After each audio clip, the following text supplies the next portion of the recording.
Hello बच्चों, चलिए प्रश्न को पढ़ते हैं।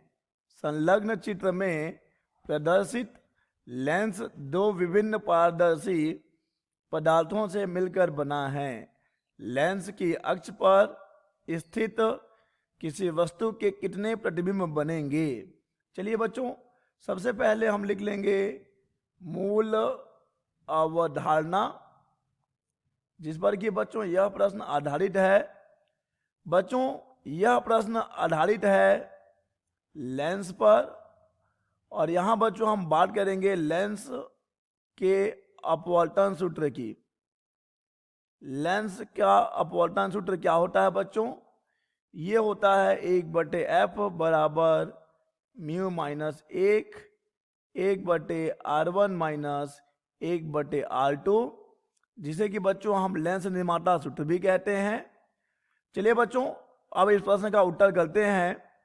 बच्चों, इस चित्र में जो लेंस दिया गया है यह दो पारदर्शी पदार्थों से मिलकर बना है। तो चलिए मान लेते हैं कि इनके जो अपवर्तनांक हैं क्रमशः μ1 और μ2 हैं बच्चों। ठीक है, तो बच्चों देखिए, जब यहाँ पे μ1 और μ2 अपवर्तनांक के दो माध्यम होंगे तो अभी हमने देखा था बच्चों कि 1/f बराबर होता है mu minus 1/r1 minus 1/r2। चूंकि बच्चों यहाँ पे वक्रता त्रिज्याएं तो समान ही रहेंगी, तो जब यहाँ पर बच्चों हम μ1 की बात करें तो मान लेते हैं कि फोकस दूरी f1 हो जाएगी, और जब यहाँ पे बच्चों हम बात करेंगे μ2 की तो चलिए मान लेते हैं फोकस दूरी f2 हो जाएगी बच्चों। तो μ2 माइनस μ1 1/r1 माइनस r2। ठीक है बच्चों, तो अभी हमने देखा यहाँ पर चूंकि μ1 और μ2 अलग अलग होंगे, क्योंकि दोनों अलग अलग माध्यम है, तो उन दोनों अलग अलग माध्यमों के लिए एक इस लेंस की फोकस दूरियां भी अलग आएंगी बच्चों। ठीक है, अब चलिए बात करते हैं, मुख्य अक्ष बना लेते हैं एक। ये बच्चों हमने बना लिया मुख्य अक्ष। अब अगर इस मुख्य अक्ष पर कोई वस्तु हो बच्चों, मान लीजिए u दूरी पर है, तो बच्चों हम जानते हैं कि u जो कि वस्तु की दूरी होती है, v जो कि प्रतिबिंब की दूरी होती है, और f है फोकस दूरी।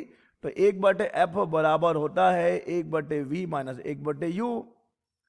यहां से बच्चों वस्तु की दूरी तो एक ही रहेगी दोनों माध्यमों के लिए, लेकिन फोकस दूरियां चूंकि अलग अलग है बच्चों, इसलिए दोनों के लिए प्रतिबिंब की दूरियां भी अलग अलग आएंगी। मान लीजिए पहले के लिए v1 और दूसरे के लिए v2। अतः बच्चों μ1 द्वारा उसका प्रतिबिंब बनाया जाएगा v1 पे, और μ2 द्वारा उसका प्रतिबिंब बनाया जाएगा v2 पे। अतः यहाँ पे कितने प्रतिबिंब बनेंगे बच्चों? यहाँ पर बनेंगे 2 प्रतिबिंब। ठीक है बच्चों, यहाँ पे बनेंगे 2 प्रतिबिंब। यही इस प्रश्न का उत्तर है। आशा करते हैं बच्चों आपको यह प्रश्न समझ आया होगा। धन्यवाद।